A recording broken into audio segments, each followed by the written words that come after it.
السلام علیکم۔ آج سے کچھ 100 سال پہلے معروف اسلامی دانشور حضرت عبید اللہ سندھی نے نظام تعلیم کے بارے میں کہا، ہمارا نوجوان بے قصور ہے، اسے اپنے کالج، یونیورسٹی یا مسجد میں جو کچھ پڑھایا جاتا ہے وہ ویسے ہی تصورات رکھتا ہے، اسے غلامی کا درس دیا جاتا ہے، فرسودہ سیاسی اور معاشی نظام پڑھایا جاتا ہے، خاص قسم کا کوئی لباس یا خاص قسم کی پگڑی، خاص قسم کا 3 پیس سوٹ اور حلیہ، خاص قسم کے مذہبی وظائف اور رسومات تو سکھائی جاتی ہے، لیکن اسے قرآن کا اخلاقی، سیاسی، معاشی، سماجی یا عمرانی نظام نہیں پڑھایا جاتا۔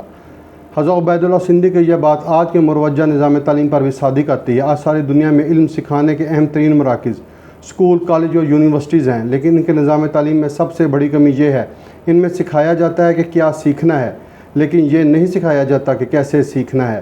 پھر کریکٹر بلڈنگ پر موجودہ نظام تعلیم میں کوئی توجہ نہیں دی جاتی، یعنی تعلیم تو ہے مگر تربیت کا معاملہ ہی گول کر دیا گیا ہے۔ اس تعلیم میں کامیاب، خوش اور پرسکون زندگی گزارنے کا بھی نہیں سکھایا جاتا، یعنی اس میں زندگی کا شعور بھی نہیں سکھایا جاتا۔ تعلیم کے دوران سوچنے کا طریقہ سکھانا ہی اعلیٰ تعلیم کا ایک لازمی مقصد ہونا چاہیے۔ موجودہ نظام میں تعلیم کا مقصد لوگوں کو ملکی مشین کا ایک پرزہ بنانا ہوتا ہے، اور یہ تعلیم صرف نوکری ڈھونڈنے کے لیے حاصل کی جاتی ہے۔ اگر ہم غور کریں تو ہمیں معلوم ہوگا کہ ہمارا نظام تعلیم اب تک لارڈ میکالے کے بنائے گئے نظام تعلیم سے باہر نہیں نکل سکا۔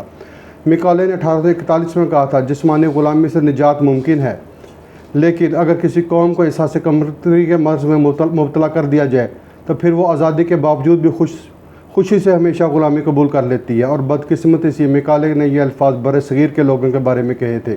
اخلاقی تربیت کا اہم ترین وقت پرائمری کے بعد شروع ہوتا ہے اور کالج کے 2 سال تک چلتا ہے۔ اس وقت بچوں کا ذہن ایک کوری سلیٹ کی طرح ہوتا ہے، پھر اس پر جو بھی نقش ہوتا ہے وہی ساری زندگی چلتا ہے اور گہرا ہوتا جاتا ہے۔ اگر اس عمر میں بچے اپنے سے چند قدم آگے کسی کمیونسٹ کے ہتھے چڑھ جائیں تو وہ کمیونسٹ بن جاتے ہیں، سیکولر کے ہتھے چڑھ جائیں تو سیکولر، ملا کے ہاتھوں ملا، اور صحیح مذہبی انسان کے ہاتھوں صحیح اچھے انسان اور مذہبی بن جاتے ہیں۔ لہذا تمام والدین اور اساتذہ کے لیے ضروری ہے کہ وہ اس عمر میں بچوں پر خصوصی توجہ دیں، کم از کم انہیں اچھا انسان بننا ضرور سکھائیں۔ انہیں اتنا ضرور شعور مل جانا چاہیے کہ صرف اور صرف اچھا انسان ہی کامیاب، خوشباش اور پرسکون زندگی گزار سکتا ہے، اس کا اور کوئی دوسرا راستہ نہیں۔ شکریہ۔